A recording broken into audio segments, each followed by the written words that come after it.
Welcome back to the channel, where the ice is unforgiving, the stakes are perpetually rising, and the dreams of a Stanley Cup can feel both tantalizingly close and agonizingly distant. Tonight, we're not just reporting on a press conference. We're delving into the simmering cauldron of frustration, the desperate search for answers, and the high-wire act of a general manager trying to steer a ship through stormy waters, all while the relentless clock of an NHL season ticks louder and louder.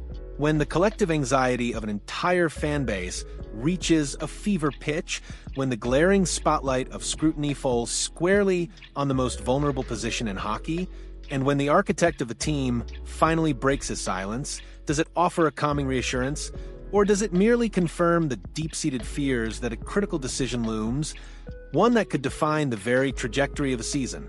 Good evening, hockey faithful. Tonight, we're plunging headfirst into a narrative that has gripped the heart of oil country, a story woven with fan unrest, on-ice inconsistency, and the long-awaited words from the man at the helm. For weeks, the air in Edmonton has been thick with speculation, the digital realm ablaze with fervent debate, and the collective pulse of the fan base quickening with every goal allowed. The elephant in the room, as it's so often called, has been the goaltending, a position that in Edmonton is never just a position, it's a perpetual lightning rod for discussion, concern, and often outright panic. But now, after a period of conspicuous silence, Oilers general manager Stan Bowman has finally stepped forward, offering a glimpse into his thought process, his assessment of the team's struggles, and crucially his broader roster plans. The setting was the NHL's November GM meetings in Toronto, a gathering of the league's strategic minds, a place where the future of franchises is often quietly shaped. And when Bowman finally addressed the media, he didn't dodge the question that everyone in Edmonton was desperate to hear answered. He didn't offer platitudes or deflect blame. Instead, he confronted the goaltending issue head-on, albeit with a nuanced perspective that might not entirely satisfy the most restless segments of fanbase. Our goalies have been average, haven't been elite, and they haven't been bad. Sort of the way our team has been, Bowman told reporters. This statement, while seemingly straightforward, carries a profound weight. It's an admission that the crease hasn't been a bastion of impenetrable defense, but it's also a refusal to single out Stuart Skinner or Calvin Pickard as the sole culprits. It's a strategic move by Bowman, acknowledging the problem without throwing his players under the bus, and instead, subtly shifting the focus to the team's overall performance. For the fans, the narrative has been clear. A collective .883 save percentage, an early season roller coaster record that has seen more downs than ups, and the increasingly vocal calls for a trade, a splashy move to bring in a proven netminder who can stabilize the ship. The pressure on Skinner, in particular, has been immense. As the presumed starter, the weight of expectation rests heavily on his shoulders, and his inconsistent performances have only fueled the anxiety. Pickard, while a capable backup, hasn't been able to consistently steal games or provide the kind of unwavering support needed to alleviate the pressure.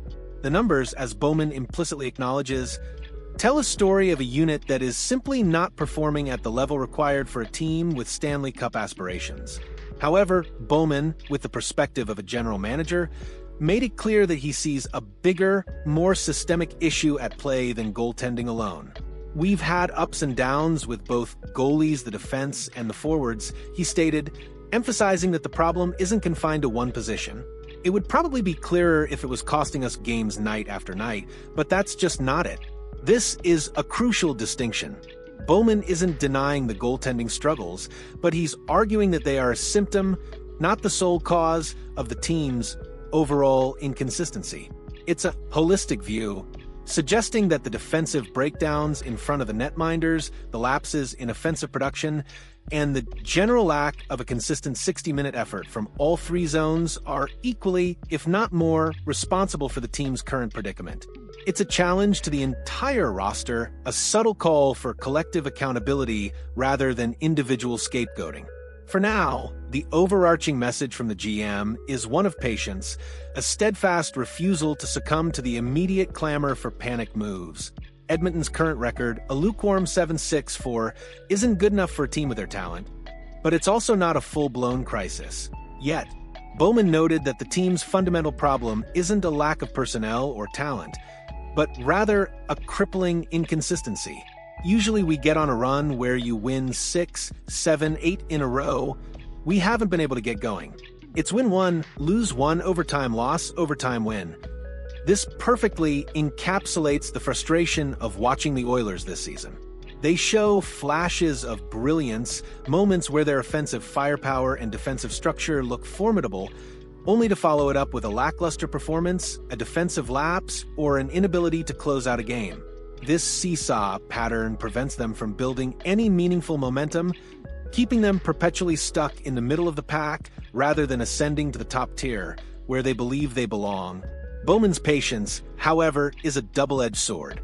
While it prevents rash decisions that could mortgage the future, it also tests the resolve of a fan base desperate for immediate results. The Oilers possess two of the most electrifying talents in the game in Connor McDavid and Leon Draisaitl, players whose prime years are precious and finite. The window for a Stanley Cup is wide open, but it won't stay open forever. Every season that passes without a deep playoff run, let alone a championship, feels like a missed opportunity, a squandered chance for greatness. Bowman's strategy of patience, therefore, is a high-stakes gamble, betting that the current group, with time and internal adjustments, can find the consistency needed to unlock their full potential. That statement, "No trades are imminent," speaks volumes. It's a clear signal that no major roster surgery is coming, at least not yet. Bowman is betting on the current group, a collection of high-priced talent and promising young players, to stabilize before he even considers shopping for external help. This belief is likely bolstered by the impending return of injured winger Zach Hyman, relentless forechecker, and a crucial piece of the Oilers' offensive engine. Hyman's absence has undoubtedly impacted the team's depth and scoring punch, and his return could provide a much-needed spark, a jolt of energy that helps the team find its rhythm. Bowman is giving his players and his coaching staff the opportunity to prove that they can right the ship from within, that the solutions lie in better execution, greater consistency, and a renewed commitment to their system. However, patience, especially in the unforgiving crucible of Edmonton, only lasts so long. The fan base, known for its passionate highs and its equally passionate lows, will not tolerate prolonged mediocrity. If Stuart Skinner, or the goaltending in general, doesn't bounce back soon, if the team continues its frustrating win-one, lose-one pattern, Bowman's calm, measured tone could shift quickly.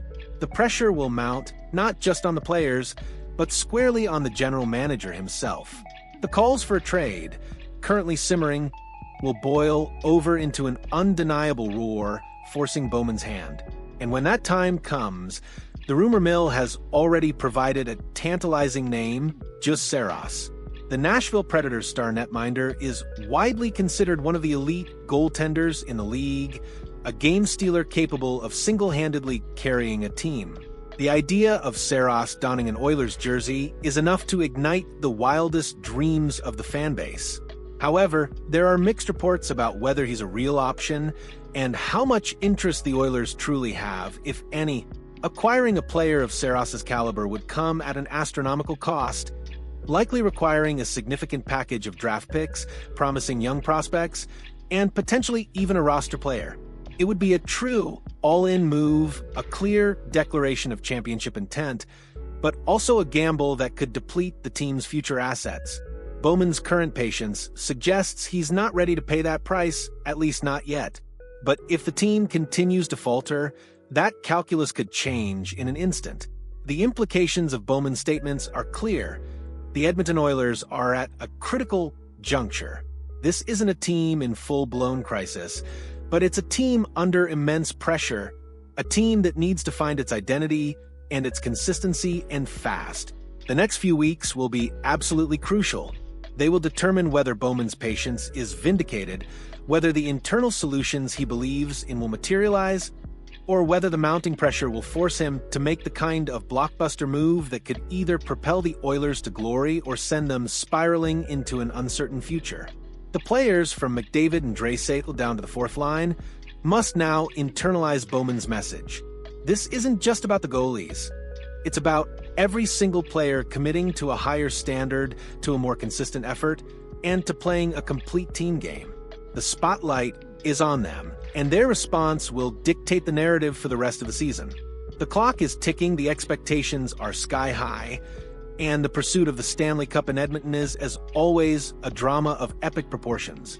What do you think, Hockey Nation? Is Stan Bowman's patience a wise strategic move, or is he simply delaying the inevitable?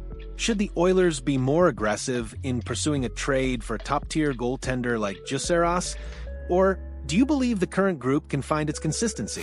We want to hear your passionate takes, your strategic insights, and your predictions for how this fascinating situation will unfold. Drop a comment below, let us know your thoughts, and if you enjoyed this deep dive into the high-stakes world of NHL general management, make sure to hit that like button and subscribe for more exclusive reports that get to the heart of the game. Until next time, keep your eyes on the puck and your spirit in the game.